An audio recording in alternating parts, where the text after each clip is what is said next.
This week it's a double feature. It's myself, it's Adam. We're talking about James Bond, 007 First Light, and today's PlayStation State of Play. This is Storymoders.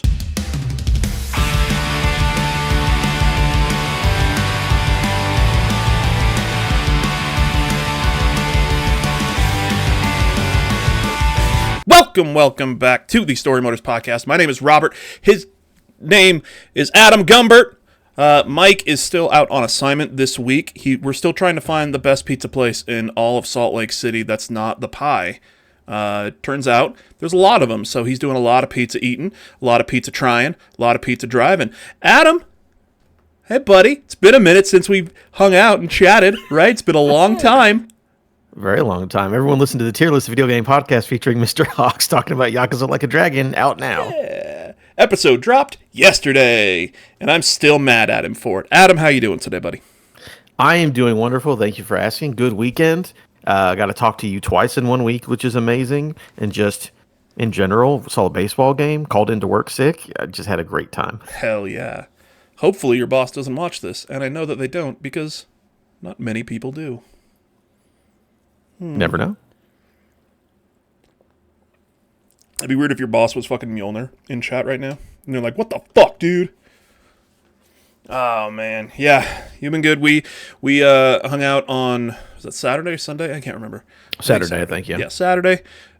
Recorded an episode of Adam's podcast, The Tier List, which, like, Adam, you tell, for those who may not know, who are either here hanging out or listening later on, let people know who you are, what you do, how great you are. Well, thank you very much. I think I'm pretty neat. I'm Adam Gumby online. You can find me there. I do podcasts. I do Respawn Aim Fire, which is a weekly variety podcast. And then the Tier List, a video game podcast, where I have a different guest every week. They bring on a game they think deserves to go on a tier list. And then me, the host, and the audience gets to vote on where it ends up at the end of the season. And we get to determine what are the best 6 games of the season, basically. So that's a really fun twist for me on a book club style. I was just like, let me do something a little different. All right, I'll throw the tier list thing on there. And they also write for GameSandwich.com. So if you want to read some reviews from this guy, you can head over there. And just Adam Gumby on everything, YouTube, social media, at Adam Gumby. That's where you find all that stuff. Is it at Adam Gumby, or are you still at Adam Gumby? Yeah, no, Gumby. Yeah, okay. It's Gumby, yeah. Mm-hmm. Yeah. At Adam Gumby. At word. Adam Gumby. One uno word. And on Twitch as well, I guess. Yeah. Yeah. So, Gumbicle, I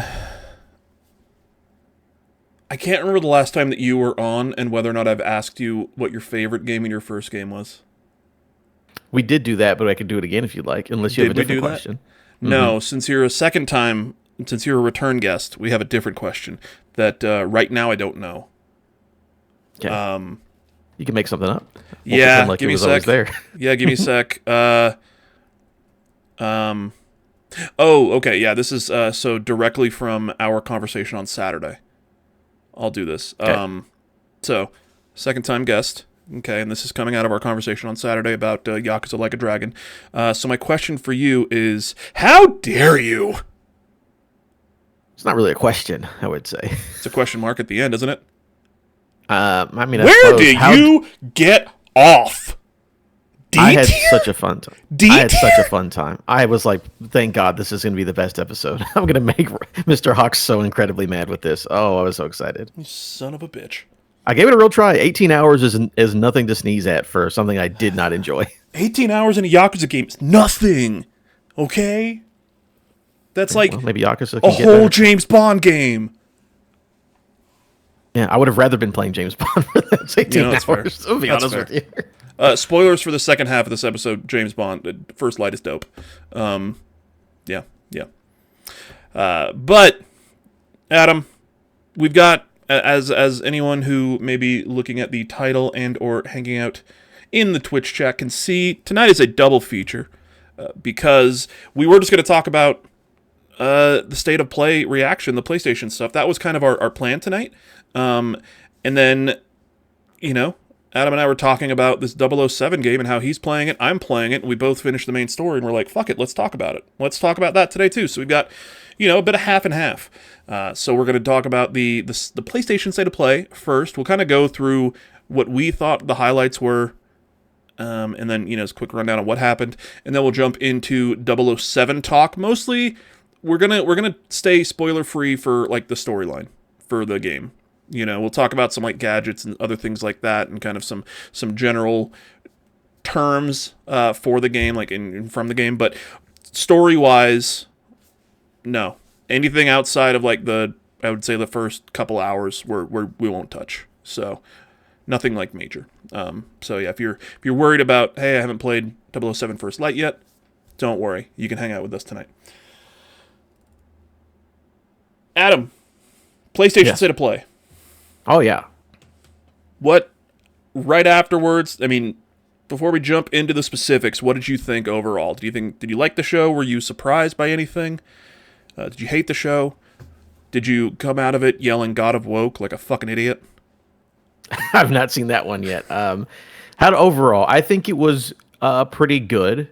I think the beginning and the end are obviously like some of the bigger, stronger things that you would want to put there. So I'm like, good call, obviously, on structure. Those games looked interesting. There was, I would say, half of the things in the middle interest me, and the other half I hit fast forward through. To be honest, when it went about a minute in, I was like, I'm not feeling this one. I moved on, but the main stuff was good. And there was one big surprise that we'll talk about that I was not expecting, and then I saw the developer and got very upset. Oh, okay. I haven't heard of this from you, so I'm surprised that I don't know what you're talking about. Actually, maybe I do, but I have an idea. Whatever. We'll go through it here. I mean, I thought this was a really well done State of Play. The bookends, Wolverine and God of War.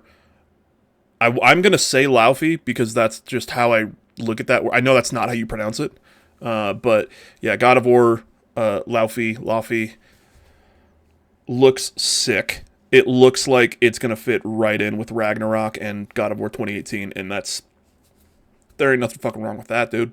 You know what I mean? Those are two damn near perfect games, and you give me that with a Jack Quaid cube? Come on. Nothing better. Jack Quaid, I didn't realize that was him. That's crazy. Yeah.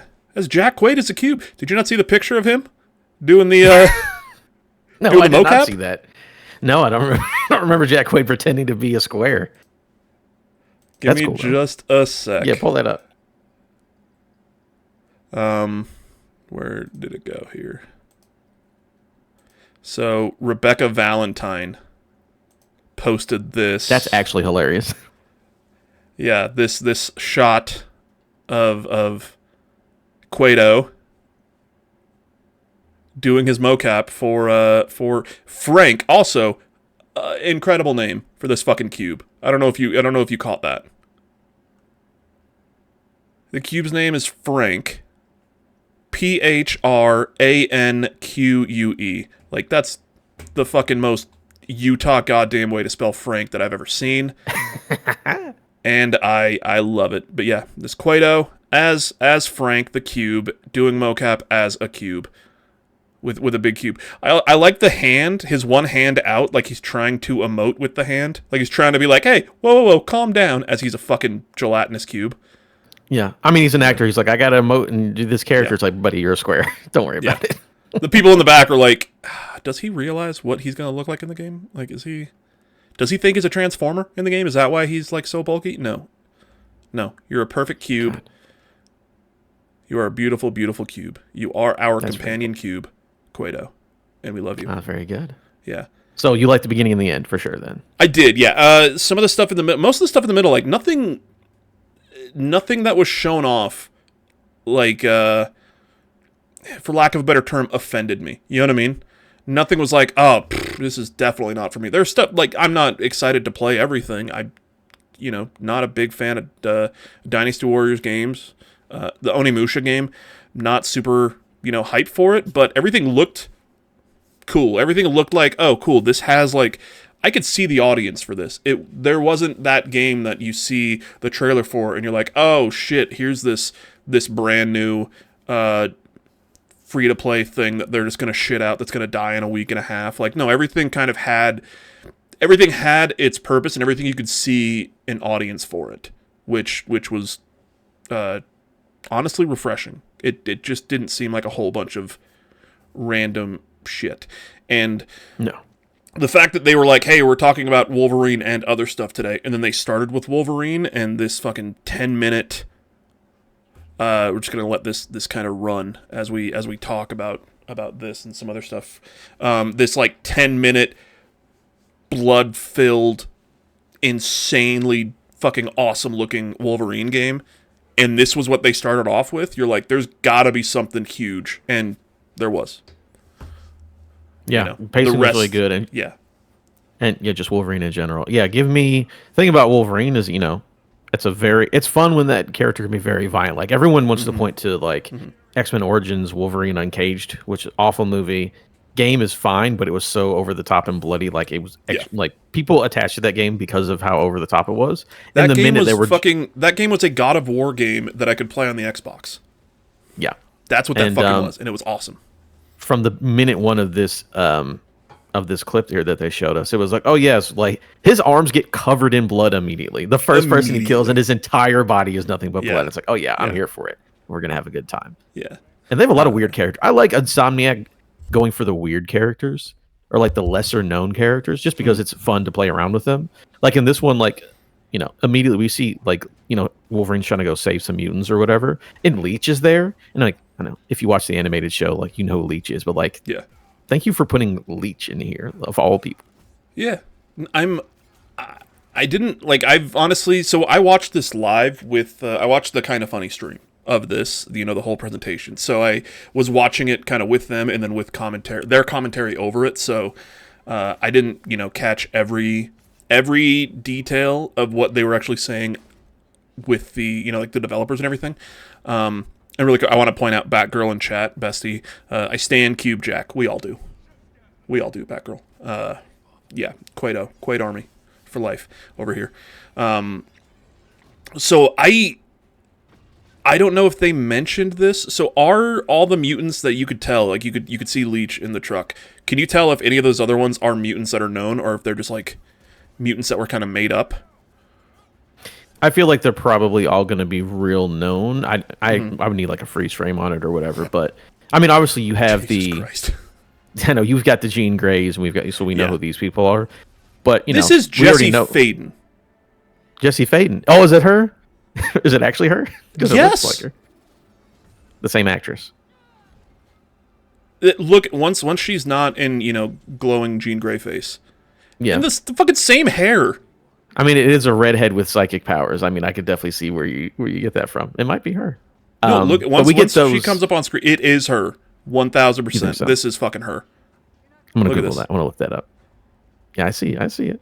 But yeah, we have the well-knowns, but then like we already know that like Omega Red is a bad guy in this. Ooh, and we're dealing with Trask Industry and the Ravagers and stuff. Like or the Reapers or Ravagers, whatever they're called. So yeah, we're having fun with it. And then gameplay looks fun. It looks like Spider-Man, you're jumping around back and forth between dudes, cutting them up and stuff. And Spider-Man combat was always fun. So I'm interested to see what the actual like structure. Like I don't expect it to be open world. So we're doing some open zones with some linear parts. I'm interested to see, but I think it looks fun and good. So I think what it's going to be, Light Tower, welcome in. Light Tower in chat says the way he uses the claw to steady himself is such a great small detail. Yeah, fucking Jesus Christ, the man's spine is poking out right now. He literally got hit in the back with a shotgun and his spine is showing. It's great.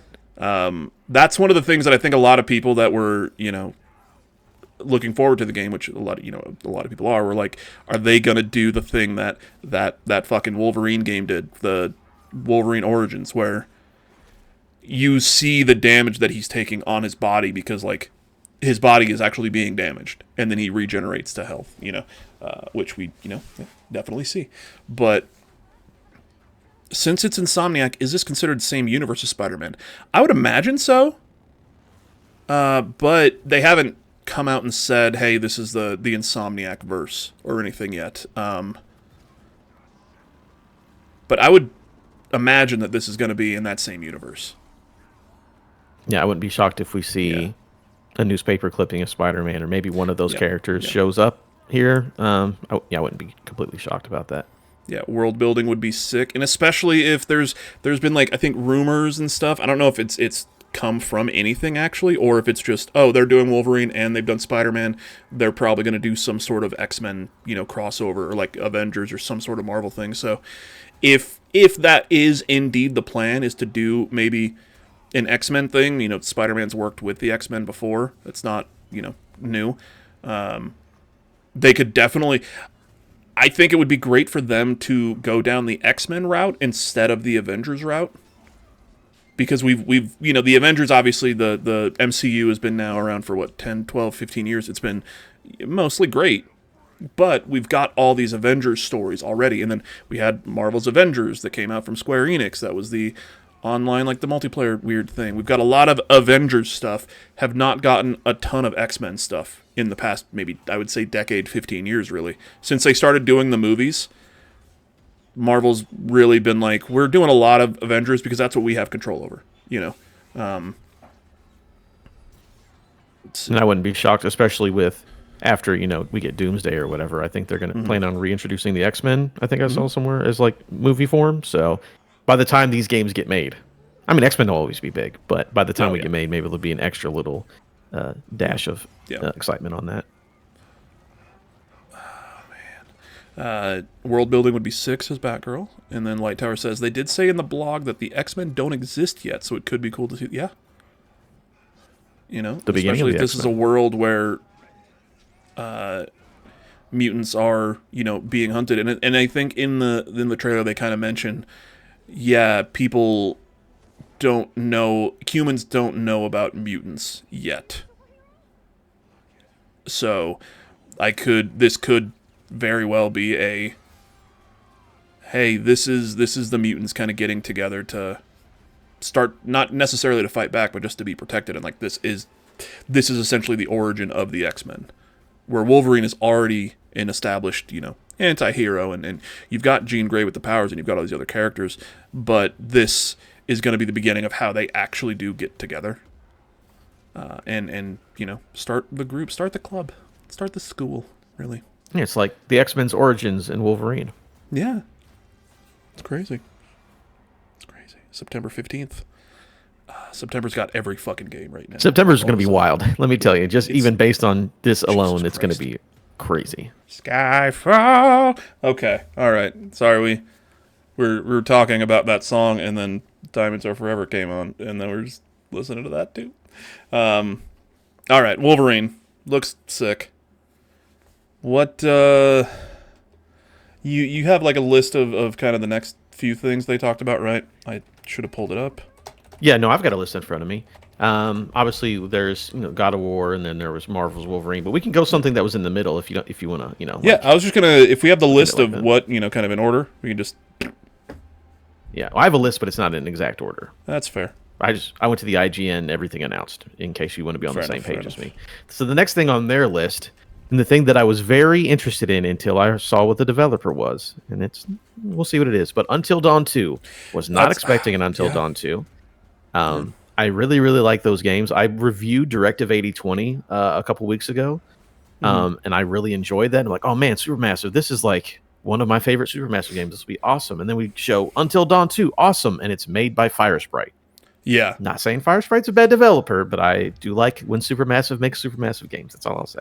But we'll see. I'll give them a chance. But yeah, Firesprite. What have they? What else have they done? Because I know the name, but now I can't think of anything. I'm gonna check.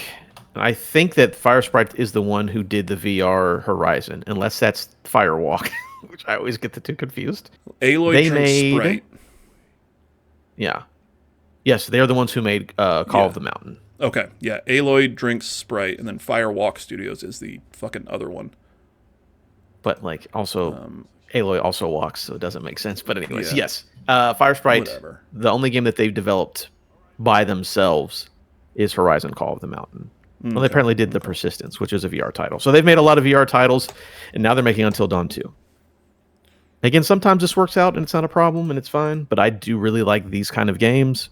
I'm hoping that they nail it because, again, I am a Supermassive fan. But I was shocked that they would bring it back to Until Dawn. And then, of course, we have, what's his name? The guy who played the vampire in Baldur's Gate 3 is also one of the main guys here. So I'm like, okay, that's a fun choice because I like... Astarion. Astarion, yes. I try to remember the actor's name. Astarion. Yes, Astarion. He's in here, so Yeah. they're doing the right things. But I'm just a little worried, just because I don't know. But we'll see. Yeah, it seemed like I think in the Kind of Funny chat, somebody was like, when this started and everything, they were like, oh, Until Dawn 2, haha, like as a joke. And then by the end of it, they're like, wait, no, oh, hold on, no, this is what the fuck? Yeah, Batgirl says, I'm a massive Until Dawn fan and got so excited for it. I know that our friend Matt Exposure, Madeline Stanley, she was fucking going nuts in kind of our group chat and then in the Kind of Funny chat. I don't think anybody was expecting this one, to be completely honest with you. This was definitely a surprise. Yeah, no leaks or that I knew of or anything like that. Yeah. So there were some of these things here that got leaked. This one had no idea, and I was like, "Oh, that is fun. If it's good, I love these kind of games." Like I said, so nice surprise. Hopefully, very good video game.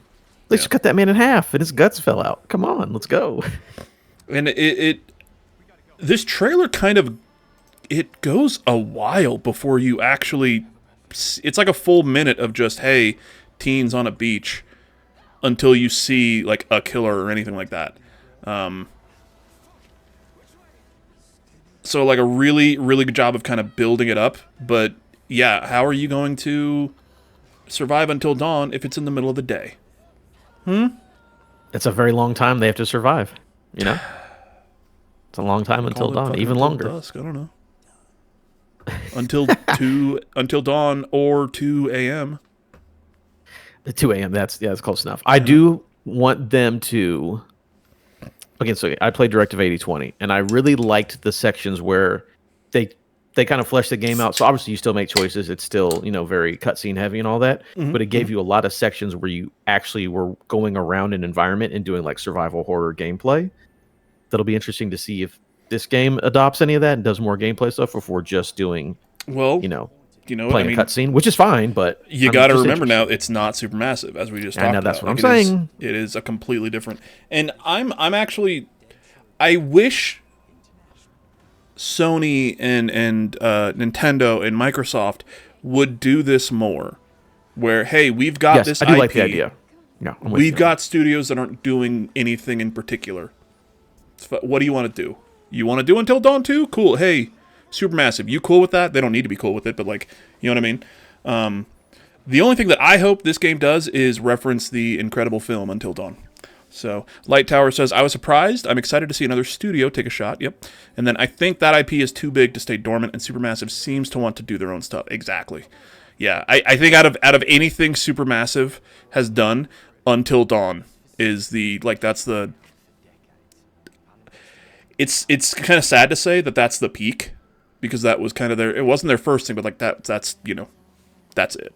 When you think of this kind of genre of these playable horror movies, it's like Until Dawn is at the top of the list.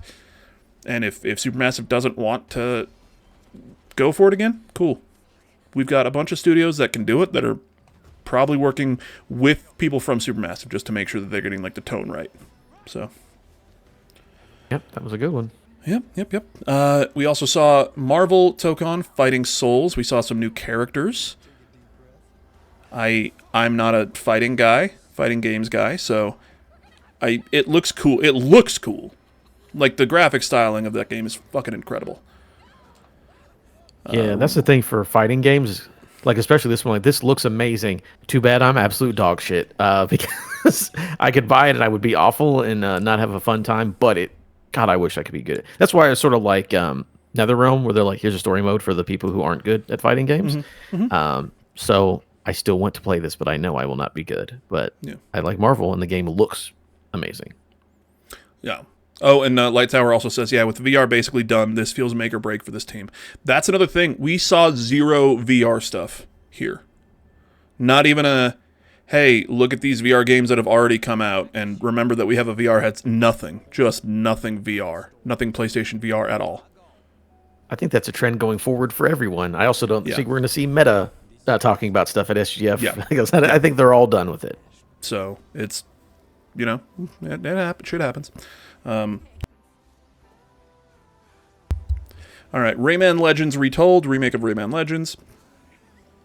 Absolutely. Cool. Oh my God. If you people have not played the Rayman Legends and Origins games, I mean, I guess Adam, wait for this to come out. I don't think we can say you people. You folks in chat. Okay, that's better. That's better. Chat, if you have not played, you people in chat, if you've not played Rayman's Origins or Legends, legitimately, those are excellent 2D platformers. I really, really enjoy those. So the remake looks good. I will be buying that in the fall to support them. And hopefully they don't shut down another team who makes a good video game over at Ubisoft. So I'm hoping for the best over there. Have you played Origins or Legends at any point? I'm looking for something here. PlayStation Plus Game Club Rayman Legends. This is an episode of the PlayStation Plus Game Club podcast, all about Rayman Legends. We're the guests Jordan Vickers and Robert Fitton, a.k.a. Mr. Hawks, talk about Rayman Legends. Ah, so you do know the game. You do have game. Yes. Very nice. Yeah, so you like the game. Or I guess, did you like the game is the question. Yeah, I mean, I'm not big on... I'm going to put something else on because it's an audio-only, really, podcast. We'll actually pop this on a loop. Yeah, but no, Rayman Legends I very much enjoyed. I'm not the biggest side scroller guy. I kind of get, I play him for a bit and then I kind of get bored of him. But Rayman Legends has the pull for me to where like, yeah, it's not a game that I'm going to sit there and play for 8 hours, but I'm definitely happy to jump in there, play a few levels, and then cool, this is one of my games that I can jump into, do a bit, and then go doing something else. You know what I mean? Like a Tony Hawk. Speaking of Hawk, welcome in Hawk. Like Tony Hawk's Pro Skaters 1 and 2 and 3 and 4. I have those in my quick resume on Xbox, so I can just jump in those at any time and just do a run on a level. Run and jump out. Yeah. I like it. Batgirl says Rayman Origins fucks. Legends fucks too. Amazing fun games. And the Hawk has joined us. Welcome in. So Rayman Legends Retold. You're excited for this one? Oh yeah, for sure. I have not played those games in quite a while, so I will check out this remake. Cool. Next up we had Bancho the Chef, a prequel to Dave the Diver. Did you ever play Dave the Diver? Oh yeah, was there an episode of that for the tier list? Yes, we had Kate and Emily from No Small Games came on and did Dave the Diver for that show. Yeah. Mm-hmm. Look at that. And this is, let me tell you, good person. You got it. It's in there. Ethan Page. The thing is that playing that game, I really like base Dave the Diver. It's a ton of fun. Bancho was by far my favorite character in that game. Mm-hmm. Mm-hmm. So when this man came up on the screen and they're like, we're doing a prequel, we're doing what, it's like, I don't care. My man Bancho's here learning how to make sushi, and the game looks like, a cooking game. More like, instead of the management and roguelike, it looks more like an actual cooking game. Mm-hmm. A la like Cooking Mama or whatever it is like that. So with this character, that kind of gameplay, I'm down for it because this massive indie is really, really taking me by the hold. So not actually an indie game, but I do really like Dave the Diver. So yeah, Dave the Diver is not an indie game, but when does this game have a release date or just a wish list now? I think just thinking, it said coming soon. Whenever this game comes out, it's going to be up for Indie Game of the Year, and it's going to start that whole fucking debate again. That'll be fun. Yeah. See, look at this. We actually get to cook and brush the meat with, what? Oh man, that looks good. Marinate our meat. Hawk is also hyped for this one. I'm gonna definitely play this one. I had a great time with Dave the Diver for 20 some odd hours. Until spoilers, I got to the part of the story where you get a second restaurant, and then I was like, cool, I'm done. Too much for me. Yeah, I was like, I'm good here. I'm set. Next, Kamuri. Okay. Yeah, Kamuri. Yeah. This was one of the ones where I sort of fast forwarded a little bit. Didn't really look like my thing. I did like the person at the end being very excited. Like, shout out, show us developers once in a while. That's always fun. Delightful person. But actual game, maybe it'll be good, maybe it won't. It looks very busy to me. Like, I'm just trying to see what I'm doing, and I can't understand it. It's a little much. Yeah. But maybe 3-player co-op sounds fun. Could be a fun time. I was getting worried actually when it was like up to 3 players co-op, and I was like, okay. And then the next thing was like, death is just the beginning. That's like, is this a fucking extraction shooter again? Like, because death is the beginning, and you just keep redoing it. And I don't think that's the case. I think death is just the beginning because of like the storyline has to do with like the afterlife and the paranormal. Yeah, so up to 3-player co-op. Next was Tomb Raider: Legacy of Atlantis, which we already knew about, but we did find out that it got delayed until 2027. Yeah, February 27. Yeah. Here's the thing. I am unnaturally obsessed with the Tomb Raider games. That's really where I fell in love with Crystal Dynamics, because those first 2 Tomb Raider games are some of my favorite action games. I adore those first. Third one's good. It's not as good, but so them kind of like rebooting the series and giving us a remake of an older game, I'm all about it. Yeah, I mean, I loved the announcement of this, where it was like, hey, we're doing a new Tomb Raider game. Also, we're doing a remake of the first one to kind of bring everything in line with this new look and this new vision that we're doing for the series. The Hawk about Kamuri. The Hawk says this reminded me of K-pop Demon Hunters. I saw that a bunch in chat. I've not seen K-pop Demon Hunters. I know it's K-pop Demon. I know what it looks like, but I don't know like the story. So I think if people are just it looks like it, yeah, I see it. I don't know if it's a storyline related or anything. Riley, welcome in. The movement. Oh, Light Tower says the movement of this game, Kamuri, that's still on screen, reminded me of Sunset Overdrive. Fair. That is a game that also has a lot going on at all times. Yeah, that's true. Except for it's all bright orange. It is, yeah. It's a little different, yeah. Tomb Raider hype. Tomb Raider has my heart since 96, says Batgirl. Hawks, watch K-pop Demon Hunters. You know what? Maybe when we hit 350 subs on YouTube, that'll be my thing. I'll watch K-pop Demon Hunters. Yeah. Next, we had The Lost Wild, which apparently is not a fucking Jurassic Park game. Silent Hill Townfall. Are you a Silent Hill guy? Really quick on Lost Wild. Oh, yeah. I thought it was Jurassic Park Survive, the game that Saber's making. And I was like, oh, awesome, we get to see more of this. And it was something completely different. I was like, okay, it's Annapurna, so maybe it'll be the fun little thing. But I do really just want to play Jurassic Park Survive. Anyways, continue. Yeah. Great movie, great music. Cool. Light Tower says, I'm very curious. I'm assuming this is about Tomb Raider. Very curious how the game will feel to play. How will the double pistols age? I'm assuming that's going to feel like it's going to be a completely different game when it comes to like getting hands on sticks. Yeah. So, Silent Hill Townfall. You a Silent Hill dude? I am not a Silent Hill person. I am very selective on my horror. Okay. I appreciate the Silent Hill franchise. I did not know this one was first person, so that is probably an absolute no for me. No, thank you. Don't want to get scared in first person. Yeah. Ace Combat 8, Wings of Thief. I believe this is one that Mike would have been talking about tonight if he was here. That's the thing. Ace Combat is, I feel like, a series for a very specific set of people, but they love their Ace Combat. They love the fuck out of it. So, I just didn't realize these games had like a weird, crazy, over-the-top story. But, you know. October 2nd, 2026. One of 2 games coming out in October. Everything else is September or next year. September. Yeah. Yeah, Ace Combat 6, 8, whatever. I don't know. And then there was something at the end that like was there's another Ace or something. Yeah, is it? I don't know. The Belkin well War. Enough. 0. I guess that's DLC. I don't know. Oh, it's a ported version of the original game released in 2006. So you get the port of it if you pre-order it. Cool. Oh yeah, the next one. This was a big surprise.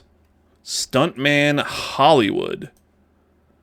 Just showing off a bunch of cars and everything that we've seen in, movies for years. There's Fast and Furious. Spoilers, you see Kit from Knight Rider. You see Death Race. And then we get the DeLorean. And we were like, what the fuck? Is this like a weird racing game where you're mixing all this shit together? No. I was like, is this like a weird licensed racing game? No, yeah, it's Stuntman. Yeah. Even weirder, is this the Stuntman's Fortnite back. of racing games? Like, you know? But no, it's Stuntman Hollywood. Here's Miami Vice here. Mm-hmm. Yeah, Miami Vice, and then Death Race. I remember there being multiple of these games back, the PS2 era. Yeah. Never once touched them. It does. I think Stuntman Ignition was the one that I remember seeing. I think that was a 360 title, seeing a lot of that. I have no idea what these games are. I assume you just do stunts in like classic movie moments. I have no idea. But that's what the originals were. Is like you would get. It was kind of like the Burnout Paradise type thing, like where there's like big ass jumps and there's explosions and everything. And you're just trying to get the highest score and do all these jumps in like a time frame and everything, because you are like playing a stuntman, so they're filming it and shit like that. So, Riley says it took it going from 2 different movies for me to realize what game it was. You are a psychopath if you were like, this is Stuntman, a game that no one's talked about for 20 years. But it has Riley, good of chances being Spy Hunter, starring The Rock. Yeah. Remember that? Remember that fucking game? The movie that never got made? Oh, yeah. Crazy. Yeah. Hawk says, looks fun. Depending on the price, I could be in. It's a Saber game, so honestly, I would not be surprised if this came out at like 50 or 60 instead of, 70, 80. And it's, Saber is the... And this is not a derogatory thing I'm saying. Saber is like the king of the AA space. Oh yeah. They're what Embracer and THQ Nordic wanted to be, except for they bought them and then they couldn't do it and then let them be independent again, and Saber just did what they were trying to do the whole time way better. I love Saber's Saber. like, we're just going to make fun popcorn flick games. And people are going to enjoy them because they're fun. That's it. Like that's such a simple word to say, but they're just making fun games to have a good time with.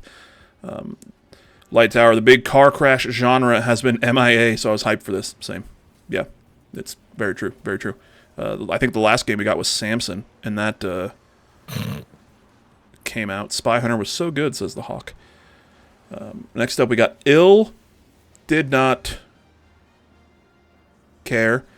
I remember because I was looking up, I think SGF or Jeff Keighley things the other day, and Ill came up, and I was like, oh yeah, I remember this creepy, insane looking game with the weird babies, and then watched the trailer and there was more weird babies. Did we get a date on this one or a year, or did they just show it again? Okay, 27. Yeah, I won't play it, but it does look gorgeous. I'll give it that. And then we got this new trailer with a release date for Control Resonant. Release date of August 27th. That is so fucking close. Oh, yeah, September. Yeah. Yeah. This is another September release, and no, this is August. August really? 27th. Yeah. Because my IGN article says September 24th, but anyways.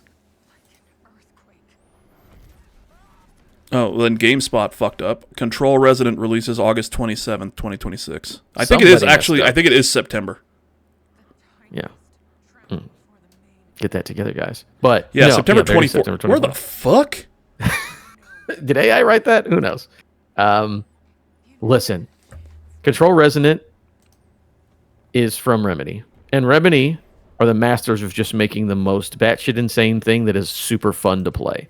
Like I love Alan Wake 2, another game that was on the tier list. Adore Alan Wake 2.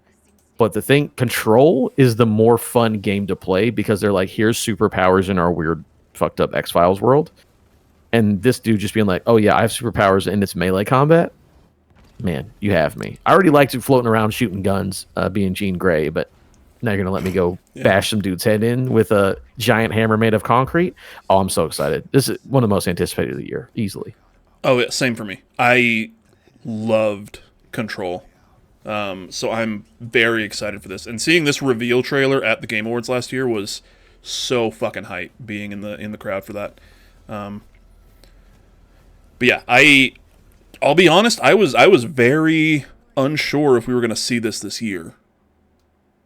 Yeah, big questions. I hate when they give a nebulous like 2026, and I'm like, it's April. What are we doing like, here, really, guys? though? Like, Yeah, are we really? yeah, no. Yeah, Control Resonant. This is going to be one of the big ones for the year, I think, for me at least, and for, sounds like you. You big Remedy nerd head. Marathon Nightfall. I'm not a marathon dude. Nope. I know. No, thank I've you. got, I'm good. Plenty of my friends are. Plenty of people that hang out. They love Marathon, and cool. Fuck yeah. I hope Marathon continues to do well and does even better and better and stays around for the long haul. Yeah, people are really digging it. So, Until Dawn 2, which we've already talked about, and then finally God of War Laufey. Once again, if I'm mispronouncing that, that's because I'm stupid and cannot read. That's all it was. And we got our boy Jack Quaid as the Cube. We have Deborah Ann Wool as Laufey. Mm-hmm. And I love this presentation. I'm looking at this link right here. At the end of the show, they're just like, here's a 24-minute trailer. And it's just, I'm assuming the first 24 minutes of the video game. That's basically how it looks to me. Good way to show a game off. It's like almost a callback to that original God of War 2018 reveal. Where you were just hearing things, and then you saw Atreus, and you're like, the fuck is this gonna be? And you hear the voice, and I think there were people who heard the new Kratos voice, and they're like, wait a minute, and then you see, so I think once I saw, you see Sony Interactive Studios, and it's like, oh, okay, this is one of their big things then. It's not just, something else, and just kind of waiting on what studio is this? What is it? You see Santa Monica Studio, and immediately it's God of War. It's a God of War. Yeah, I'm hoping it's next year, says Light Tower. Batgirl is in love with Karen. I get it. I understand. I don't know if you saw the Jason Schreier post. Oh, I've not seen it. About this. Essentially being like, God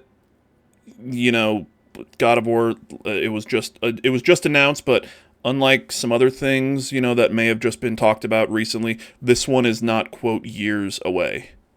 So, and this is a 24-minute fucking trailer full of gameplay and UI and everything. Like, they're probably well into development of this. Oh, yeah, I could see like a September of next year, just because September is so popular this year. I could see this being, 14 months away or something like that, which would be great. Because it's been, like, when was Ragnarok, 22 or 21? 20. Because it's 18, and then I think it was somewhere in there. It's probably been about 4 years since we've gotten the last one. I want to say about 4 years, yeah. Yeah, so that's cool. They released it at the Game Awards, yeah. At the Game Awards, Shadow Drop. I also no, just at the Game Awards. You can only buy it physically. You can only buy it from Jeff Keighley in the parking lot. Only a physical copy from his hands. Yeah. If he could get that deal, he would do it. I also like. Are you kidding me? Shit. The new, assuming mythology. I know there was kind of rumors about it, like having multiple mythologies, and it seems, I don't know, I maybe need to watch it again, that like when a god dies, they go to this version of the afterlife, and like it doesn't matter what kind of god you are, you seem to go here. So that, because I mean, the main antagonist seems Egyptian, maybe. I was just getting it. Egyptian. From like Egyptian, and then fucking new game.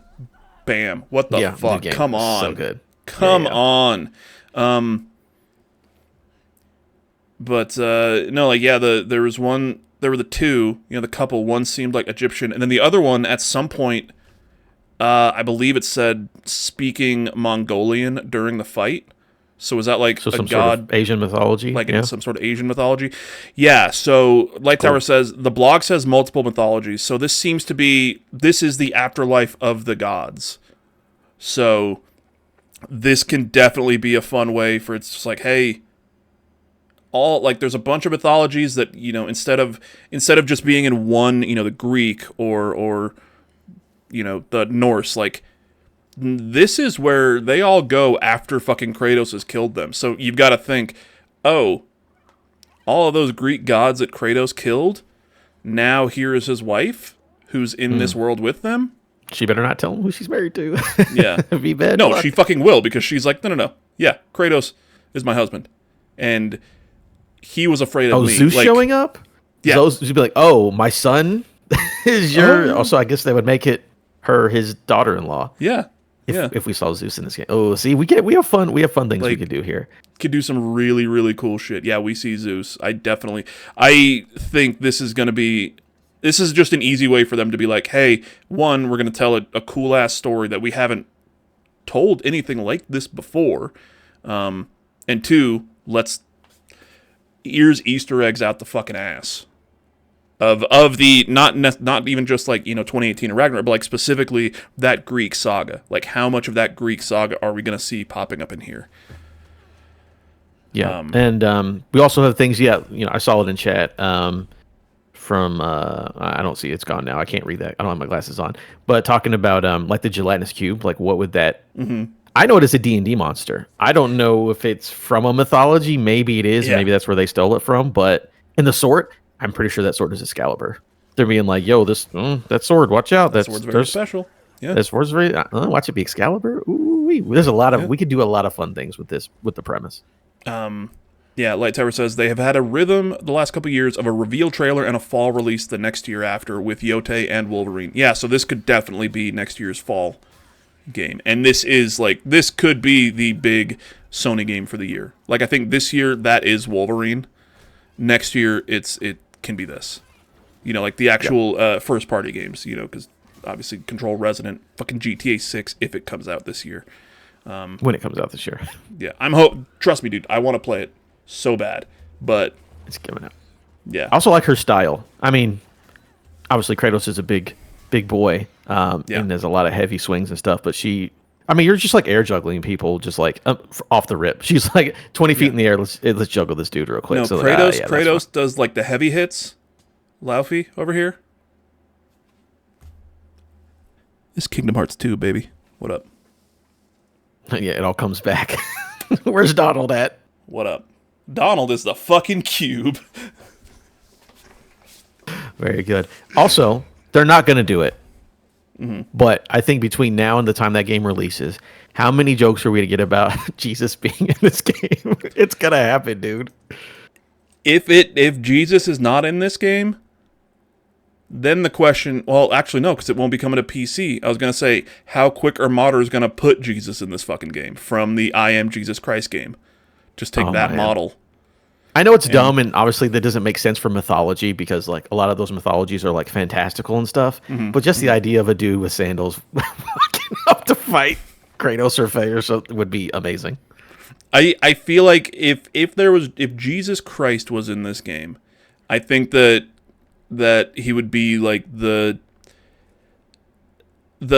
like peaceful character, who's there to just be like, hey, yeah, you want to see my wares or something? I don't know, like just somebody there to like kind of help and like talk to, or like maybe like in a hub world, just chilling. He was a carpenter, so he's very good at making wares. Yeah, you bring me some wood, I'll build you a boat. I don't know. What carpenters build boats, right? They make stuff out of wood. I guess they could build a boat, normally in houses, but yeah. Yeah. The Light Tower. The blog says multiple mythologies. Yep. I think they refer to it as the everyone is this world. Riley, I'm still not sure where Jack Quaid's character comes from though. Like a good enough fun cosmic cube in mythology. Honestly, my mind first went to the very, very underrated Guardians of the Galaxy game that came out. There's a gelatinous cube in that one? I don't remember. There's like a gelatinous type cube enemy type that you fight in one of the worlds. So that just kind of rolls around and then turns into like spikes and shit, and you and you get to like freeze it, I think. You have to like freeze it, but then when you attack it and you hit it, it just turns into smaller ones. So that was where my mind kind of first went to. But I saw the D&D thing, and I saw people being like, did Santa Monica Studio just say that D&D is a religion? It's like, okay, well, fair. Yeah, see, speaking Mongolian, there's some Mongolian here, so yeah. Okay. Hawk says this is the first I've seen of any of this. Fuck yeah! Did you not watch the State of Play earlier? Shows are crazy right now. Obviously, Jack Quaid's character is God of Transformers. Very true. Flame Fox. He is the Cube. He is the Allspark. There we go. Figured out. People come back to life in that mythology too. Remember when Shia LaBeouf dies and comes back to life? Jesus Christ, yeah. It's like fucking Marvel up in this bitch. Hawk says that hair tech. You saw the first half; it was working. Fair enough. Yeah. So we're not gonna. We won't. Actually, we'll let this play because I did do a call out for some thoughts on the show. So we'll just kind of let this play in the background here as I pull those up and read those. All right, sounds good. Yeah, we saw Quato as the Cube in his mocap suit.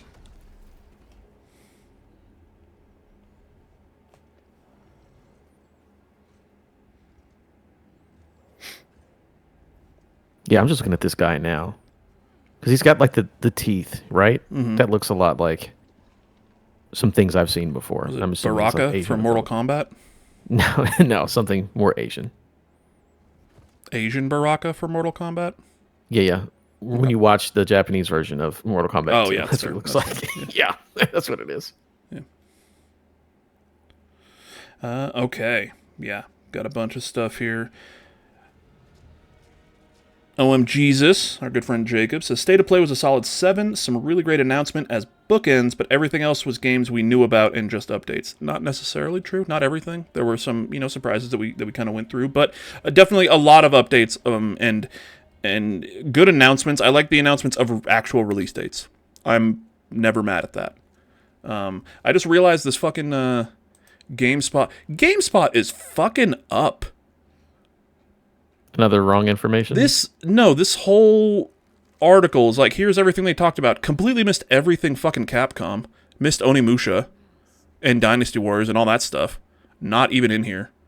And they were the ones who said that the fucking Control was coming out in August.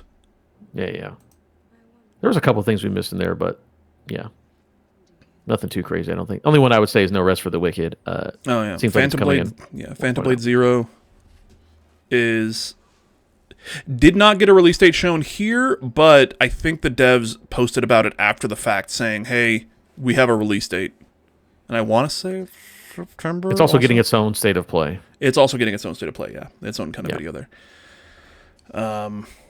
Capcom confirms Onimusha: Way of the Sword is coming this September, and there's a demo.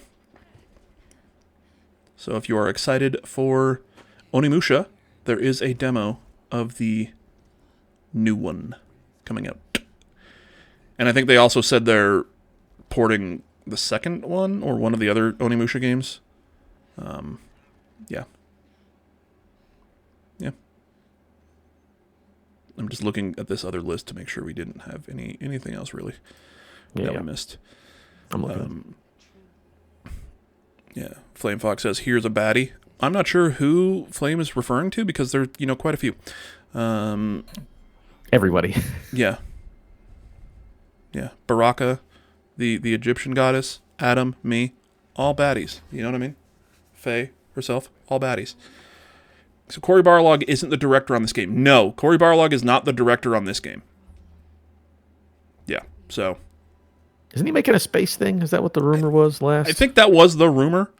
But he hasn't. We don't know exactly what Cory Barlog is working on, but it's not this. I would assume they've probably been, in talks with him and everything, being like, hey, just making sure everything is cool, I guess, and fits in. But yeah, he is not the director on this game. The Hawk is going to download the Onimusha trailer. Fuck yeah.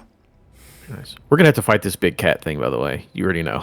Oh, yeah. And it's going to be great. Oh, yeah. Golden Spider, good friend Golden Spider, says State of Play for me is like a 7 to 8. Can't really decide.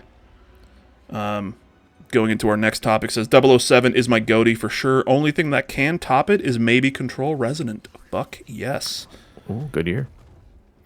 Riley Good friend.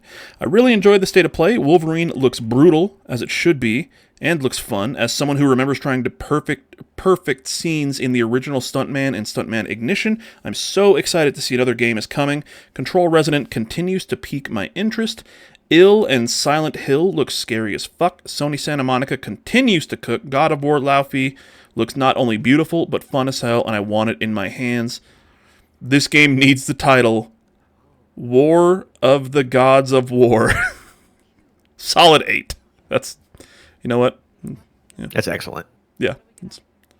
I did see someone say Mom of War, and I was like, that, yeah. Okay. Cozy Bear, you know Cozy Bear. I've heard of him. Says, I'd put the state of play at a solid 7 out of 10. The Wolverine and God of War previews that bookended the showcase were both fantastic, and am intrigued by the Dave the Diver spinoff. The rest felt a little predictable, nothing bad, but nothing mind-blowing. Was hoping that we could have gotten a few more PlayStation first-party games. Their presence at these showcases over the past few years has felt so sparse. You are not wrong there, my friend. Light Tower says, I don't know if Residence Combat will beat out 007 for me. Well, we're going to be talking about 007 First Light here in just a few. Riley says, Sony Santa Monica, pay me. It's true. He deserves it. Samson says, I popped off for Wolverine taking place in the Vancouver area, Until Dawn 2, and God of War Laufey. I think I had a lot of fun with everything. I sold my PS5 last year. Might need to pick one up again for Wolverine. I am so sorry for your fucking bank account, bud. Oh, yeah. Let me tell you, Samson, it's a little more expensive now. Just a little bit. Just a wee bit, yeah.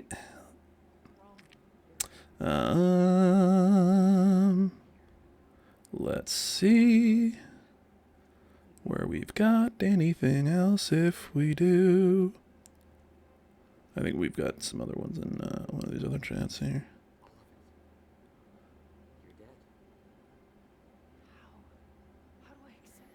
Okay.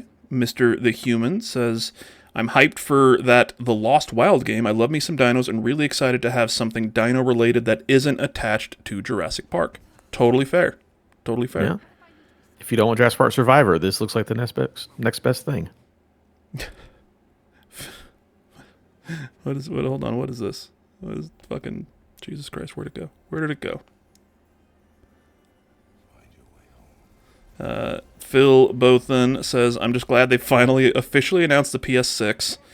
The price obviously sucks and the launch lineup is weird, but I gotta give it to them. A $1,500 box to play Knack Attack is a choice. Fair. Totally fair. Yeah. Yeah, it was at the very end after 10 seconds of black but yeah, they announced all that. It's like, by the way, PS6, Knack Attack, bye. A talking sword? There's a lot of that just happened energy in this God of War reveal. Call back to, fuck, now I can't. That name just fucking dropped out of my head. The Sony game from Square Enix with the girl and the thing talks and she's got magic powers. Oh, Forspoken. Forspoken, yes.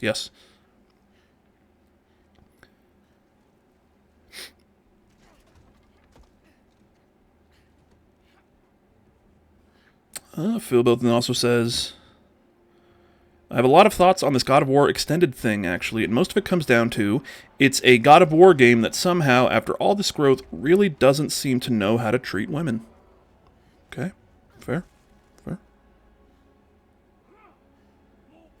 You know what I will say? It's not a controversial opinion, because it's just my opinion. Mm-hmm. I like God of War 2018, and I like God of War Ragnarok. Faye dodged a bullet by not having to be around Atreus. Atreus in 2018 might be my least favorite. You know how you hate Nanban? I hate Atreus from 2018. Oh my god, Nanban's a piece of shit. Okay, this kid's just as bad. Mother. So Faye dodged a bullet by dying and going to this other realm because Atreus is a little shit in 2018. Yeah, Atreus kind of sucks in that game. Listen, I get it. I've got a kid who has been that age. But man, Atreus is disrespectful. There is no way. Little asshole. I do like how they pointed out in Ragnarok, by the way, when he's like seeing the flashbacks. He's like, "Oh yeah, I sucked." It's like, "Yeah, buddy, you did." Oh man. Yeah. So there's a couple things there about 007. Actually, I just read the last thing here was from Jesus 007 First Light. Haven't finished it, but it's probably GOATY for me right now. Yeah, once he finishes it, I'm assuming it's just going to go up in his ranking.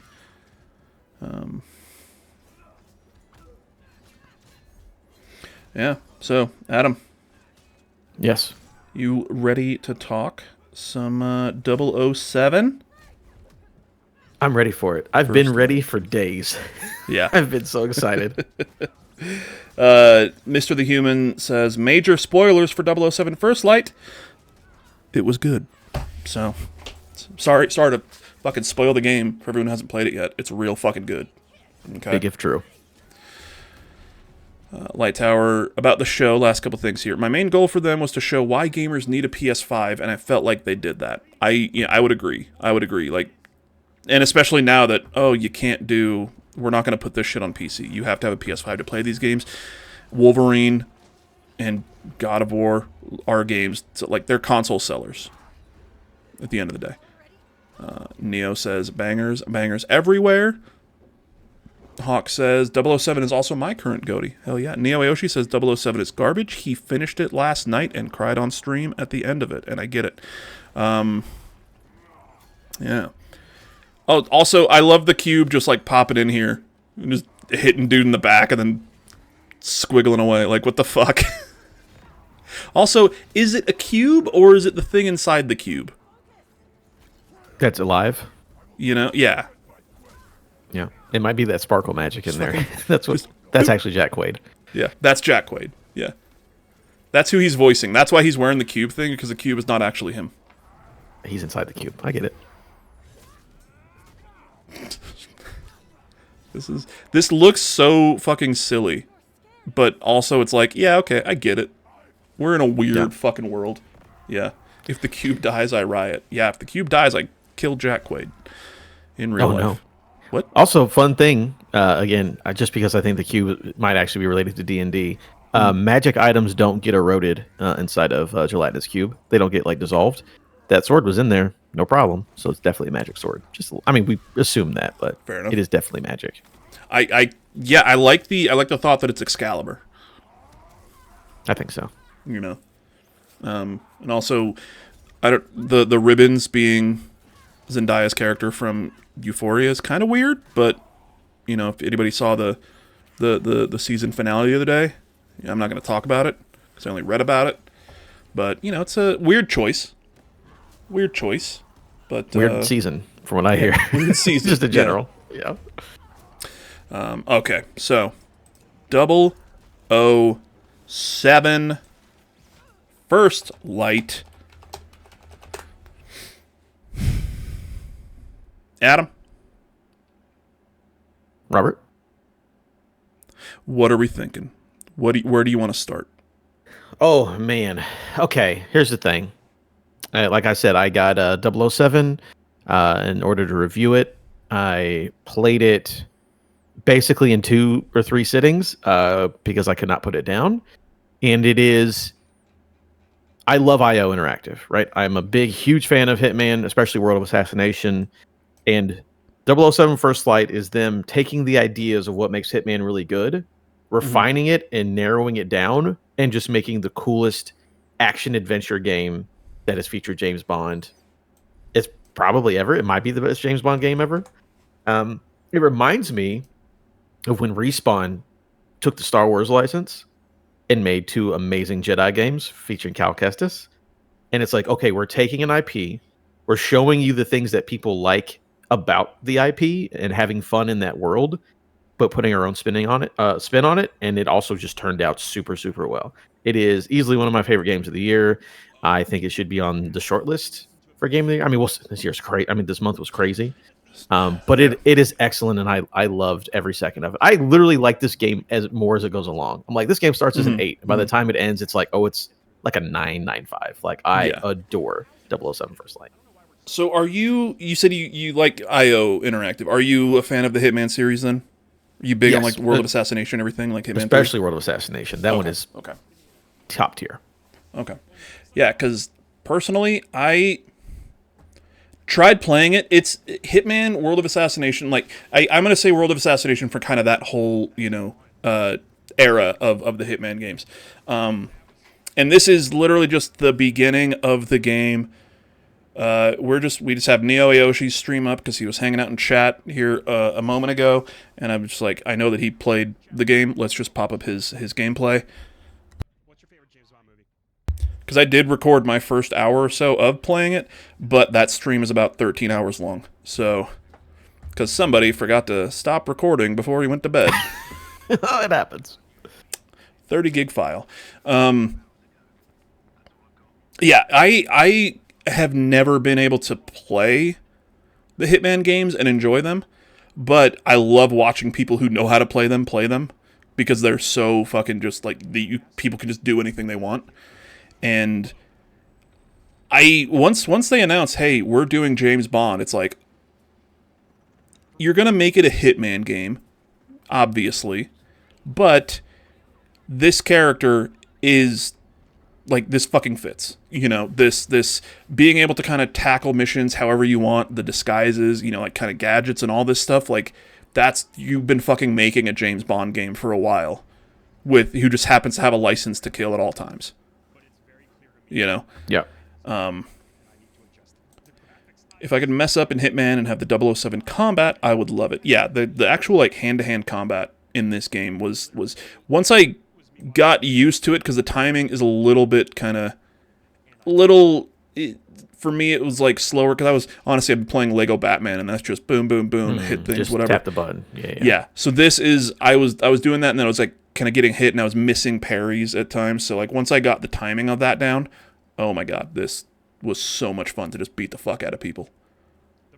Yeah, like I was saying earlier, like it feels like a refinement of everything they've done in Hitman, and then just turned it into an action adventure, Uncharted, like with all the epic moments. Because like the fun thing about this game is obviously you're James Bond right when he starts his journey. Like he's not even technically in training at the beginning of the game, and it does the Hitman thing where like I have multiple like fun story led options to tackle a mission. But the difference in this compared to Hitman is that failing stealth is not a big deal at all, and you can continue to have fun. So you have a couple options, right? A lot of times if you're trespassing and get caught, he has the thing where he can try to use your gadgets to get away, disorient them and run away, do whatever you want, or you could bluff, which is so fun that like in like every situation I ran into, I hit bluff if I had enough of it built up, and he would just make up a lie, and they're like, okay, you're good for like 30 seconds, get out of here, kid. Yeah, or again, you're good, and like if you walk away right now, you're good. If you continue to stand here though, there'll be a problem. Yeah. But even if that breaks down, you can get into a combat, with when you don't have the license to kill, you melee combat, right? So it is so fun to be able to try to do whatever you want, do a stealth mission, maybe fail it, get caught, beat up 3 guards in a room, and then it says situation contained, and then you can continue where you are trying to stealth again, because just like in the movies, he'll walk out, he'll adjust his his tie or whatever and pull his cuffs down, and he's like, don't go in there. That guy forgot to flush her. He always has a crazy one-liner for it, and then you can continue doing the stealth section. I think he says that in a thing he literally in does this say game. That in Yeah, there's I can't remember like the exact context. Obviously, it was in a bathroom, but it's like, oh yeah, I wouldn't go in there. That guy didn't flush. He was having a hard time. Like, yeah. So I love that, again, they took the idea of like, we're doing the stealth, we have the specific story mission things you can follow that have fun outcomes, but if you suck at stealth, we will not punish you unendingly. You can get out of the situation and keep going. Yeah. And that mixed with the cinematic, again, like your big set pieces, the cinematic feel of like an Uncharted, on top of all that, like polished Hitman gameplay that's more forgiving, I was like, I love this game, just playing the game in general. And then we can get to story and characters later, but I'm like, oh, this feels like the best Hitman game that IO would have ever made. Yeah, this feels like I said, that they've been making James Bond games for years, and now they finally get the right skin on the character, and like the gameplay itself, the gameplay itself is so fucking good. It is so polished. It feels exactly how you want it to feel. I do have some complaints, which we'll get into later. Like small things, nothing crazy, but like it. Once you learn the controls and everything, and you're like, oh yeah, no, this makes sense. I get how all of this is supposed to work, and I'm doing it.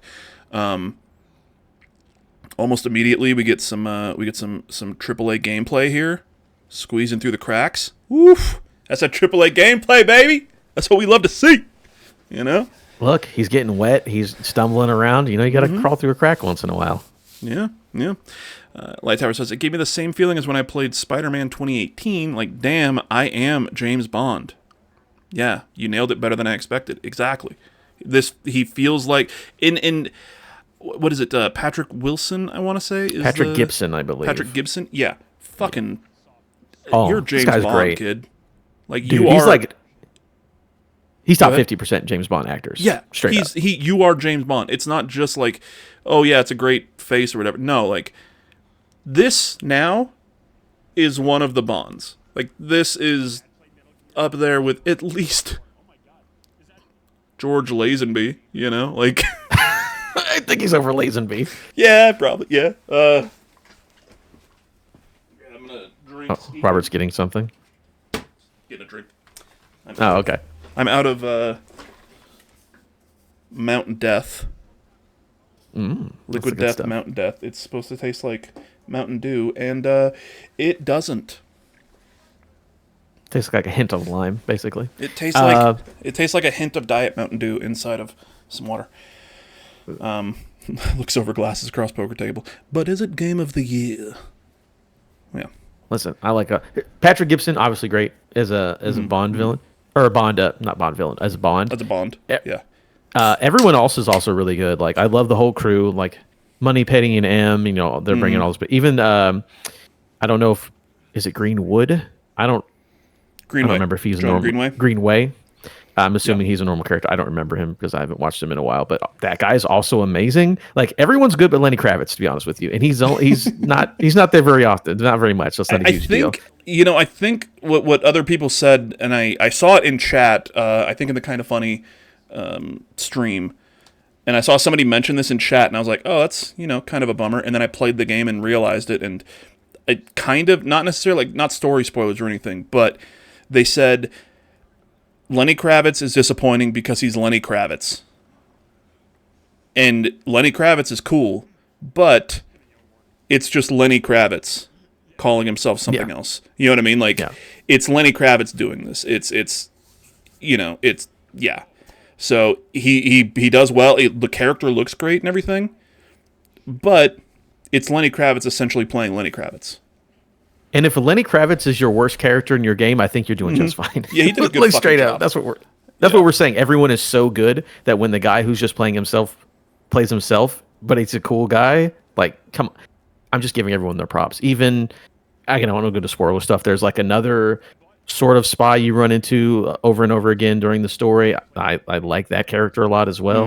And it also, like, talking about cinematography and like, it feels like a AAA, like, summer blockbuster. Like, the camera work, especially early on in that the tutorial of the game, which is like the first hour and a half, 2 hours.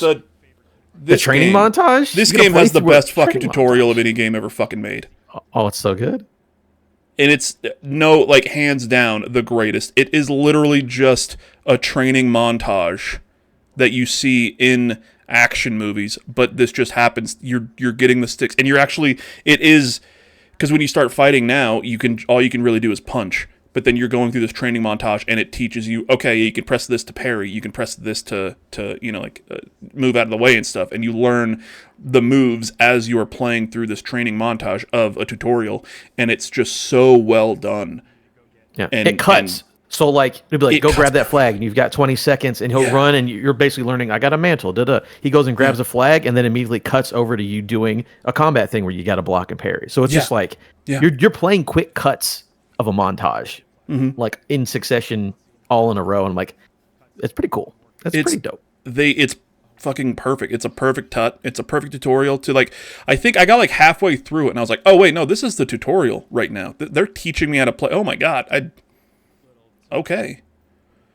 Because we were doing this mission, for a while. This is literally the beginning of the game, and you are just James Bond, air serviceman, air crewman, Yeah, British airman or whatever he is. British air crew, who was just he was on a flight, not necessarily working on this mission. Even he was just there because he was a crewman on the plane that the actual MI6 team was on.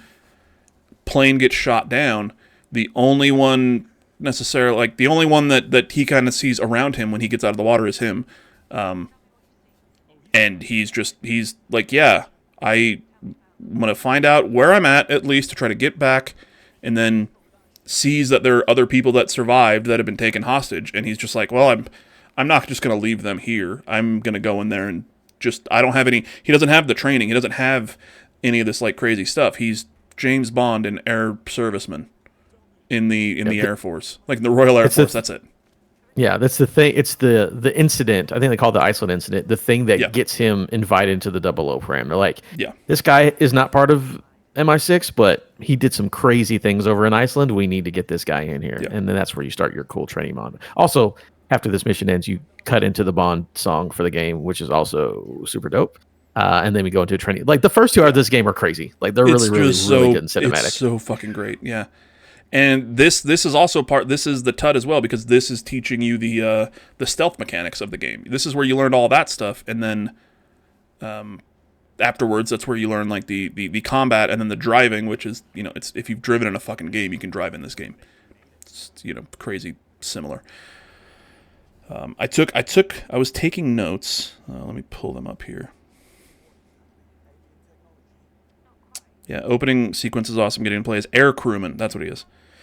One of the things that I want to point out about those other recruits, okay, is after this happens, he gets called in to MI6, and he's like, we want you to join the 00 recruit program, because you find out that they just restarted the 00 program due to the other things that have happened in the story. I'm not going to go into those, but they're kind of rebooting it, and there have been these recruits that have been in training for like 6 months. Then there's 6 of them. And then this happens for Bond, and then he gets called into MI6, and they're like, hey, we want you to go and join this 00 program to become a spy. And he's like, yeah, all right, okay, that's cool. Sounds fun. Like he's just like, okay, where am I going? I got nothing here. I got nothing holding me back here. My parents are dead. I don't have a girlfriend. Look at me. I can't get a date to save my life. This motherfucker is so sweet. He's fucking all the time. I love how they let him be a playboy in this game. Yeah. They're just like, any attractive woman, he's like, hey, what's going on? They actually like him. They like him before he even notices them. Yeah, they're horny for Bond. There's in one of the scenes, you're like walking around with, and you might not even have to do this. It was just the way that I did it. He's walking around carrying a yoga mat, and I just walk by 2 NPC like females, and then you can just hear them being like, oh, I'd let him, put me in downward dog anytime. And they're just like... I did not find this part. They're not crazy. People that you even talk to. They're literally just 2 women that are like hanging out, and they see you, and they just start talking about how hot he is. Like, not to him, just to themselves, and you can just, hear him. But the Hawk says, shout out Monroe. Monroe is the character, the other recruit that I called out specifically. Monroe and Cressa are the recruits that you kind of, work with. There's 6 of them. And the leader, Greenway, who's not a recruit, he's a teacher, he's like, you 2 are the top of the class. It's up to you to bring Bond up to speed. If he's not up to speed, I'm going to take points away from both of you. And essentially just to be, because Greenway's not happy that you're there. And he's essentially just being like, I don't want you here. I'm going to make it so they don't want you here.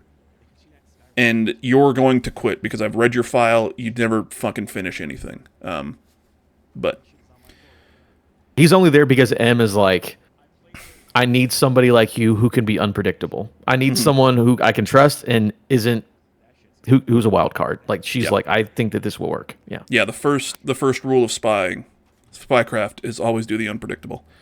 But I said Monroe treads that line perfectly between just the like, you don't deserve to be here. I earned my spot. I'm like, my daddy's rich or whatever. Or just the ultra kind of patriotic, you're not here to save the country. You know, fuck you, get the fuck out. Monroe is kind of right in between there in the perfect way, where he's like very, very honestly, he's like, hey, you know what, we've been here for fucking months, and you're just showing up. This is bullshit. I'm gonna make you go through hell, because if you want to stay here, like, you are going to fucking earn it in my eyes and like everyone else's eyes. Essentially making him try to quit, but then he, you know, Bond obviously doesn't. Iron sharpens iron, as they always say in wrestling. Yeah.